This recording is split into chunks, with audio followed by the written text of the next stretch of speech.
at that. Oh, look at that. We are now a whopping 30 minutes. 30 minutes past the sunset, and that sky is unbelievable.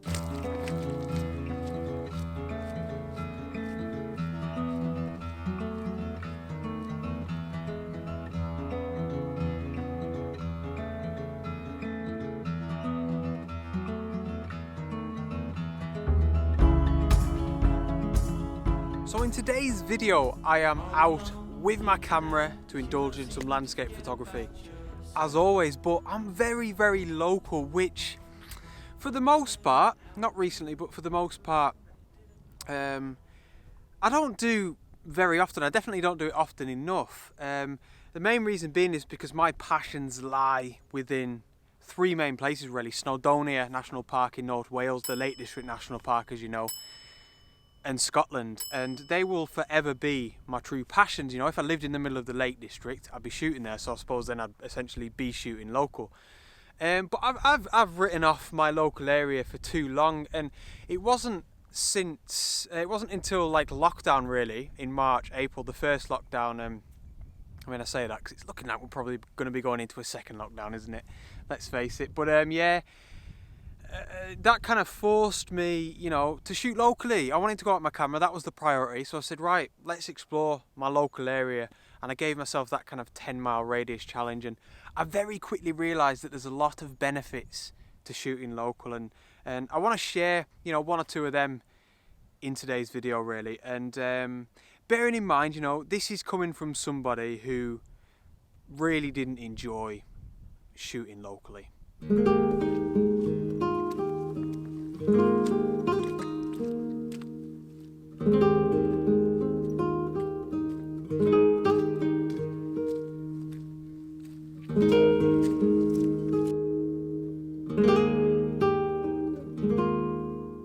So the location that I've chosen for today's adventure is 14 minutes drive from my front door, top drawer, and it's called Sunderland, or Sunderland Point, and it's actually a bit of a peninsula that is bordered by the Irish Sea to the west side and the River Lune estuary on the eastern side. It actually gets cut off by the tide twice a day, by the high tide.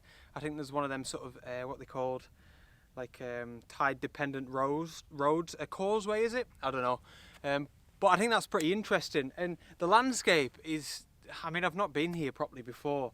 It consists mostly of salt marshes by the looks of it, sort of mud flats, and then we've got beautiful views over the Irish Sea as well, where the sun's going to be setting, which is fantastic, and everything you'd expect from a sort of river estuary, really beautiful. So there's actually a lighthouse as well. I don't know if you'll see it just right over there. It's called Plover Scar, where I got an image. I'll put it up on the screen now. This is probably my favourite image that I've got this year in 2020. It's the front page of my calendar, my 2021 calendar, which, by the way, unplanned plug, I've got genuinely about 17 or 18 calendars left. I had finished my calendar sales, but I've put them back on sale because a lot of people were messaging me, so get in quick if you want one. I'll put a link up in the corner and one in the video description. But yeah, this is the front page of my calendar. Really proud of this photograph, and I might try and get some shots with the telephoto lens of the Plover Scar Lighthouse again. I'm not 100% sure, but I really want to try and focus on these salt marshes and go a little bit further down and see what the proper estuary of the River Lune has to offer. Yeah, brilliant. So let's crack on. We'll see if we can find an image to take, so, the first photograph of the day. And I want to get into one of the main reasons why I've really fallen in love with shooting locally. Come with me.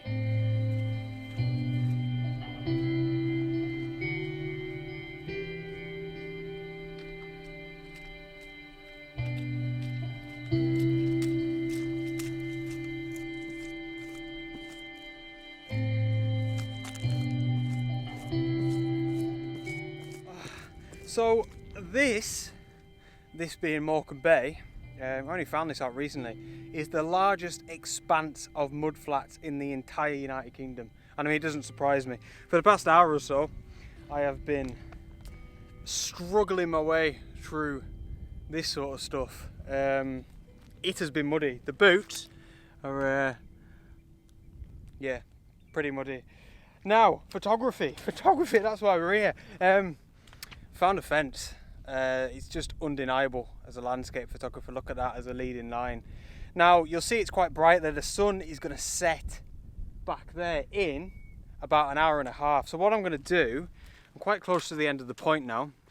I'm going to try and make this image the last shot. I feel quite hopeful about it. We've got a beautiful leading line that's going to be leading into, fingers crossed, some really nice sunset colours. Until then, I'm just going to explore this wider area a little bit more. You can probably see back there somewhere is the lighthouse. Where's it at? Somewhere over there. And I might still yet get a shot of that, but I'm not too sure. I'm going to go a bit further around into this sort of area that's the end of the Loon estuary. See if we can find something that's worth getting the camera out for.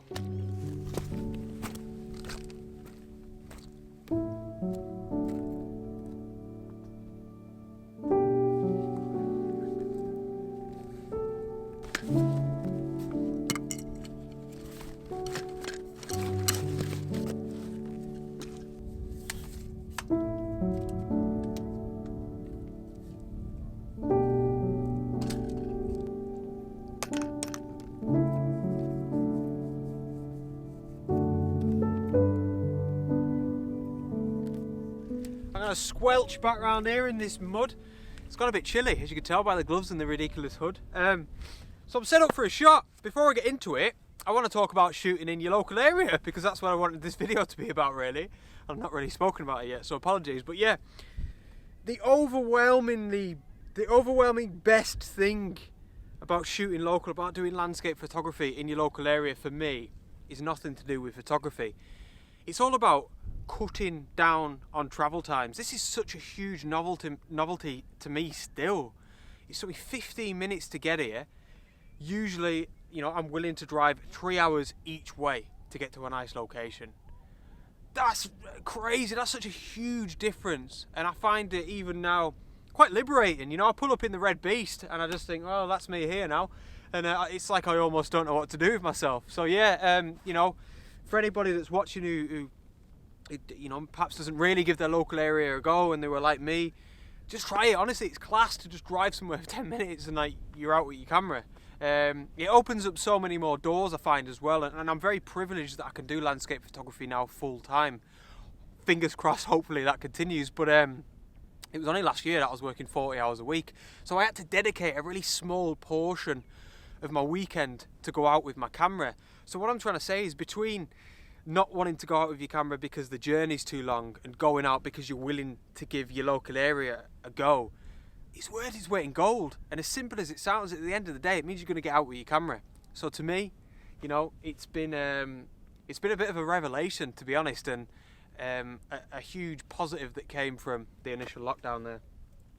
So first shot of the day, and you can see our old mate, the lighthouse, off in the background somewhere. And I must admit, when I first set up this photograph, I had the telephoto lens on the Nikon, and zoomed right in on the lighthouse, which is there, and I just hated it. You know, I think I was probably just trying to take an image for the sake of taking an image, but it was very boring and uninteresting.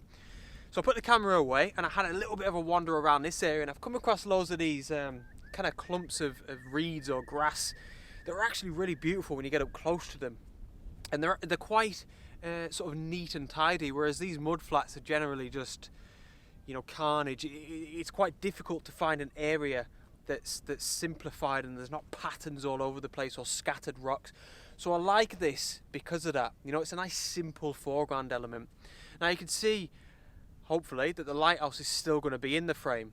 So what I've done is I've stuck the 11-16 Tokina lens on the front of the camera, and I'm actually shooting at around about 11mm, so as wide as I can possibly get, pretty much. And I've stuck this bunch of grass, these reeds, right in the bottom. Probably it's going to be the bottom half of the whole photograph. It's a really important element in this image. And then the lighthouse is right off in the distance, dead center. So I'm probably going to have this as a square crop, potentially a 4x5. But either way, it's going to be all about centralization, and I really like that. Another thing that's mint going from the telephoto lens to the 11-16 wide angle lens is the lighthouse is an absolute pin, an absolute needle off in the distance, you know. it's barely recognisable, but I really like that. You know, I do like that we've got this massive patch of grass at the bottom of the frame, and then just a little lighthouse off in the distance. It's quite minimalist. I was going to shoot this as a long exposure, but you can probably see, what's the point? There's no point. There's no moving water in the frame. The sky is beautiful as is. Every now and again we're getting a bit of golden light cast from the sun, which is hitting these reeds and just giving that image a little bit of pop, which I really like. Other than that, as you can see now in this frame, the colours are quite subtle and quiet and calm. You know, there's a lot of blues, and I think by the time we've got that cast of subtle orange from the sun, it's going to be a nice mixture of that sort of classic teal and orange look, you know. So that's going to be cool. 1/80th of a second, f11, ISO 100, and I focused on the little patch of reeds down here in the foreground. Hope you like it.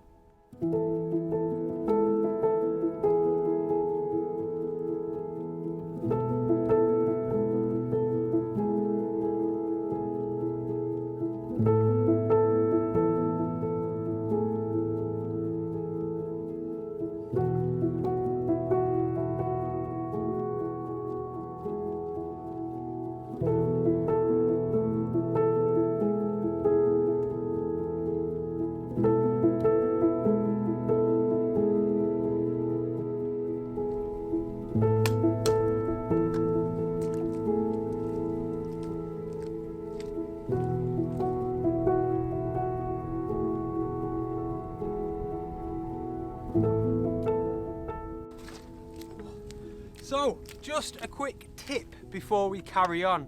This tip is all about your tripod and how to use it when you're working in these sorts of conditions, be it coastal photography when you've got a lot of salt water and sand, obviously, and mud in this instance. And the tip is to leave the bottom section of your tripod extended, preferably for the duration of your photo shoot. And that's because it prevents all of this horrible stuff here getting up into your hinges, which is really important, because if you get salt water and stuff in these, trust me, it is a nightmare. I've had this thing in the bath, like soaking it all out of salt water and stuff, and this helps massively. And I'll just run this under the tap, you know, when I get home, and yeah, I find that helps massively. It's weird really, because it's the opposite advice to what you're usually told. Usually, you know, you extend the thinnest sections of your tripod legs last. So that'll stay like that till I get home, run that under the tap. Right, it's looking nice. We are about half an hour till the sunset, just about. Currently the sun's behind some thick, heavy cloud, but it looks like it's going to come down and cast some beautiful golden light on the landscape before the proper sunset. Fingers crossed that happens. So I'm going to carry on slowly back round to that fence that I showed you earlier. Keep an eye out for something on the way. If I don't find anything, I'll get set up over there. Let's crack on.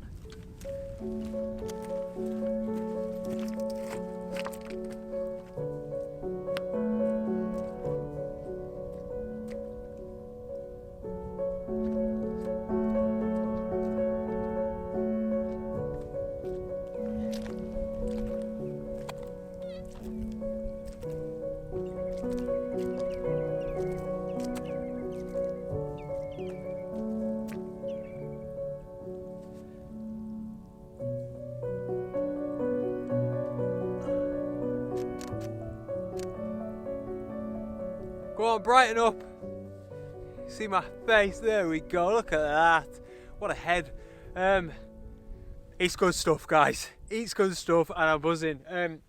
Before I get into this, again, I'm going to explain one more thing that I really like about shooting local, and this is a fantastic example of that, and that is, I should have wrote this down before because I don't really know how to explain it, or the word, the kind of exclusivity of it, if that's even a word itself. You know, this is my patch. It's not my patch, but you know what I mean. Like this, a photographer's probably took an image of this fence before, but it's not the same as, you know, an image at the top of Cat Bells, photographing over Derwent water that you see quite a lot. And I'll stress, absolutely nothing wrong with that. I love that type of photography, the honeypot locations. But just the discovery, the adventure of finding little little hidden gems like this. You know, it's an old dilapidated fence, but for a landscape photographer, look at that. It's beautiful. It's like these soldiers leading us out into the gorgeous sunset there over Morecambe Bay. I'll tell you what, this is going to be a nice shot, I think. What's class is, probably my favourite thing about this, it's a bit overexposed on the camera, I'll try and show you a bit of B-roll, but there's this kind of streak, a very subtle streak of orange where that sunlight is being reflected from the sand. I tell you what, it's really beautiful. So what I'm doing here is exposure bracketing, which is quite important. I'll probably only need 2 images because where the sun's nearly setting, you know, it's going behind some of these clouds here. It's not really bright. But again, I always say this, insurance policy, you might as well take 9 bracketed images just to make sure, you know, it doesn't matter either way, we're shooting digital here.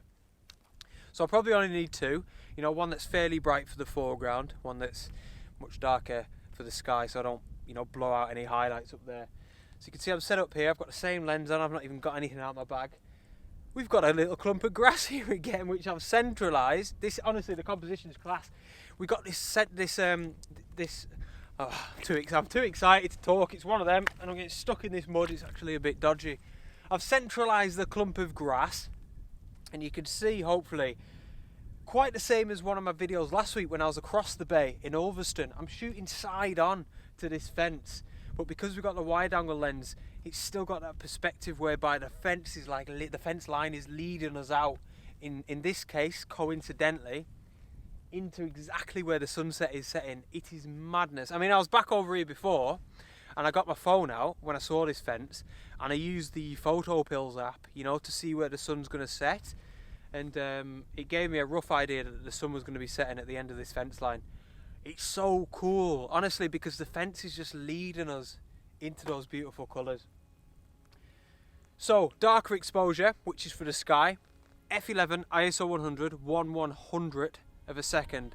Brighter exposure, which is for the foreground, ISO 100 f11 and 1/40th of a second. So not a huge difference between you know, the bright exposure and the dark one, which just shows you. But yeah, going back to the shooting in the local area, there's no one else here. There's not even tourists here or anything, but you know, it's very unlikely that this image has been taken before. It's just stunning. It's subtle. It's peaceful, and it's my patch. I'm going to say that again. Oh, unreal. So I think this one's going to come out all right. I'll stop babbling away. I'll pop it up on the screen. I hope you like it.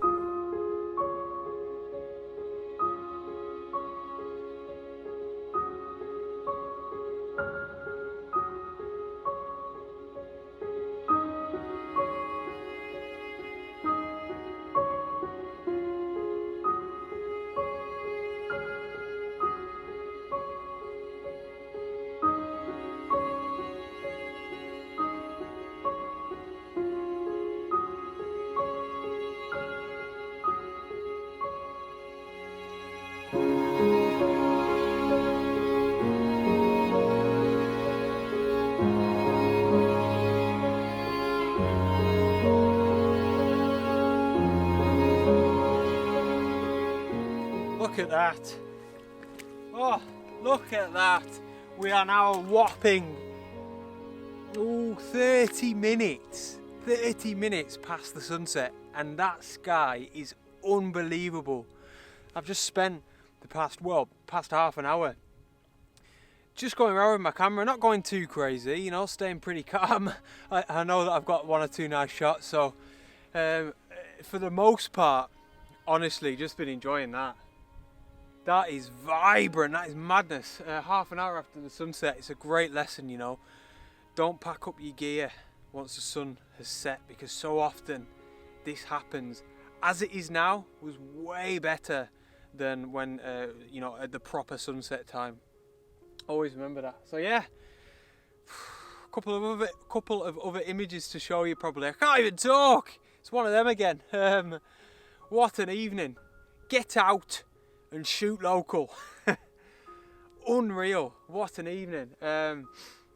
Yeah, thank you so much for tuning in. Please give the video a like as always, and yeah, I'll put a link in the description below to my calendars. Like I said, I've genuinely got about 17 left, I think. If you want one now, you know, for Christmas or the New Year, now is the time, because they're just going to go, which is brilliant for me. You know, thank you all so much for the support. It's hugely appreciated. But yeah, link in the video description. Thanks for tuning in. See you on the next adventure. Out!